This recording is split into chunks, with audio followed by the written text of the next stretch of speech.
Magandang araw sa inyong lahat. Heto na ang latest weather update para sa iba't ibang bahagi ng bansa ngayong araw ng Saturday. Dalawang posibleng bagyo ang minomonitor natin sinasabi sa mga bagong datos sa unang linggo ng May ay lalapit sa bansa. Alamin natin ang pinakabagong detalye dito. Kung gusto mo naman lagi kang informed sa lagay ng panahon, huwag kalimutang mag-subscribe dito sa channel. Sa kasalukuyan, easterlies ang pangunahing nakakaapekto sa Central at Southern Luzon, Visayas at Mindanao. Ibig sabihin may mainit at mahalumigmig na hanging nagmumula sa silangan na patuloy na nagbibigay ng moisture sa malaking bahagi ng bansa. Kapag ganito ang setup, karaniwan nating nararanasan ang mainit na simula ng araw, kasunod ang pagbigat ng pakiramdam ng hangin sa tanghali at pagkatapos ay may posibilidad ng panandaliang pag-ulan o thunderstorm sa ilang lugar pagsapit ng hapon o gabi. Unahin natin ang Batanes dahil ito ang may naiibang sitwasyon sa forecast. Dito, inaasahan ng cloudy skies with scattered rains and thunderstorms dulot ng frontal system. Ibig sabihin, mas makapal ang ulap at mas masinsin ang posibilidad ng pag-ulan kumpara sa ibang bahagi ng bansa. Hindi lamang ito panakanakang ambon o isolated na buhos, may malinaw na posibilidad ng moderate hanggang minsan ay heavy rains, kaya naroon ang banta ng flash floods or landslides, lalo na sa mga lugar na mas sensitibo sa tuloy-tuloy o malakas na ulan. Para sa mga nasa Batanes, mahalagang huwag maliitin ang sitwasyon dahil ang frontal system ay pwedeng magdala ng mas aktibong kondisyon ng panahon. Kung may mga lakad, biyahe o mga gawaing nasa labas, mas makabubuting maging handa at maging mapagmatyag sa mga oras na lalong kumakapal ang ulap at lumalakas ang ulan. Para naman sa Metro Manila, Central Luzon, Calabar Zone, Mimaropa, Bicol Region, Visayas at Mindanao, ang inaasahang lagay ng panahon ay partly cloudy to cloudy skies with isolated rain showers or thunderstorms dahil sa easterlies, meaning marami sa mga bahaging ito ang maaaring makaranas ng umagang maliwanag at mainit, pero habang tumatagal ang araw at mas umiinit ang paligid, may posibilidad na makabuo ng ulap na magdadala ng panandaliang ulan o thunderstorm. Hindi ito sabay-sabay sa lahat ng lugar. May mga lungsod o bayan na mananatiling tuyo sa malaking bahagi ng araw, habang may iba namang pwedeng tamaan ng mas malakas na thunderstorm sa maikling panahon. Sa Visayas at Mindanao, nananatili rin ang partly cloudy to cloudy skies with isolated rain showers or thunderstorms dahil sa easterlies. Ibig sabihin, may init at alinsangan sa maraming oras ng araw pero may kalakip na tsansa ng panandaliang pag-ulan sa ilang lugar. Hindi ito pare-pareho sa bawat probinsya o lungsod. May mga lugar na pwedeng manatiling mainit at tuyo sa buong maghapon habang ang iba naman ay pwedeng biglang makaranas ng pagdilim ng ulap at malakas na buhos. Kaya para sa mga nasa Visayas at Mindanao, mabuting maging handa hindi lang sa init, kundi pati na rin sa posibilidad ng biglaang pagbabago ng panahon, lalo na kung ang mga aktibidad ay nasa labas o may kinalaman sa biyahe sa dagat at kalsada. Samantala, para sa natitirang bahagi ng Luzon, ang forecast ay partly cloudy to cloudy skies with isolated rain showers or thunderstorms dahil sa localized thunderstorms.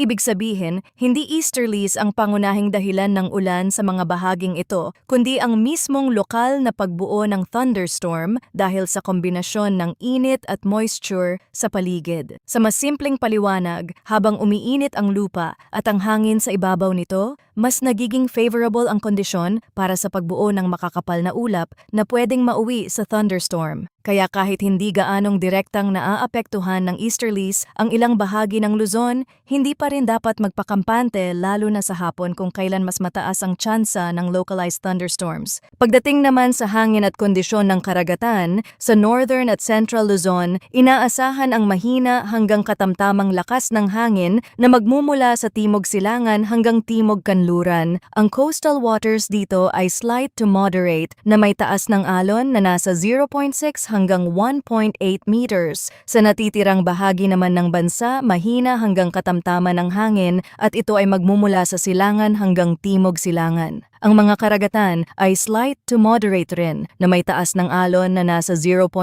hanggang 1.5 meters. Sa unang tingin, hindi ito indication ng pinakamasamang lagay ng dagat, pero hindi rin ito dahilan para maging kampante. Kapag may localized thunderstorm o biglang pagbabago ng ulap at hangin, pwede pa ring mabilis na sumama ang kondisyon sa baybayin at katubigan. Kaya para sa mga mangingisda at sa mga may maliliit na bangka, makabubuting tingnan hindi lang ang pangkalahatang forecast forecast kundi pati ang aktual na sitwasyon sa inyong paligid bago pumalaot. Kung titingnan naman natin ang temperatura at relative humidity sa nakalipas na 24 na oras, ang pinakamababang temperatura ay 25.2 degrees Celsius at naitala ito alas 5 ng umaga. Ang pinakamataas na temperatura naman ay umabot sa 35.5 degrees Celsius alas 2 ng hapon. Ipinapakita nito na kahit sa umaga ay hindi na rin malamig ang pakiramdam at habang tumatagal ang araw ay malinaw na tumitindi ang init. Ang minimum relative humidity naman ay 36% at naitala alauna ng hapon habang ang maximum relative humidity ay 83% alas 5 ng umaga. Ang kombinasyon ng mataas na init at pabago-bagong halumigmig sa hangin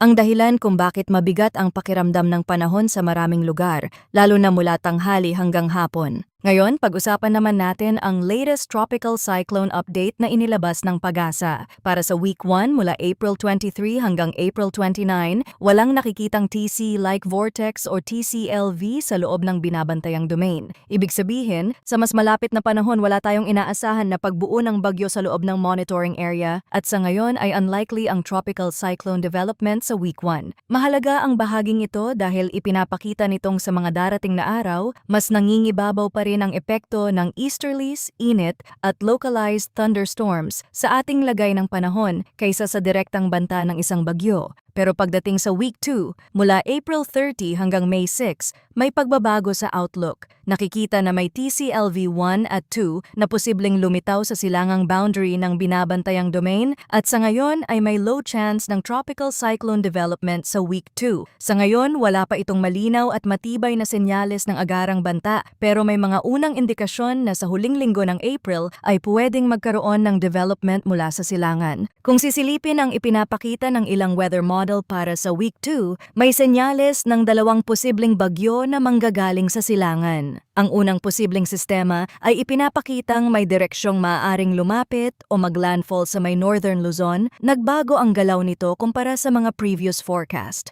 Isa itong development na dapat bantayan sa mga susunod na araw. Sa usaping weather, kapag may unang signal na ganito sa long-range forecast, hindi pa tayo agad gumagawa ng matinding konklusyon, pero hindi rin natin ito binabaliwala. Ang kasunod namang posibleng sistema ay ipinapakitang mas malakas, pero sa ngayon ay hindi pa sigurado kung ito ay mas lalapit sa ating bansa. Meaning, kahit may senyales ng posibleng mas malakas na development, hindi pa malinaw kung magiging direkta ba itong concern para sa Pilipinas o kung mananatili itong mas malayo sa ating area. Sa ganitong sitwasyon, ang pinakamahalagang tandaan ay marami pang pwedeng magbago habang lumalapit ang petsa. Pwedeng mag-iba ang direksyon, pwedeng humina o lumakas ang signal at pwede ring magbago ang mismong bilang ng mga sistemang posibleng mabuo sa forecast.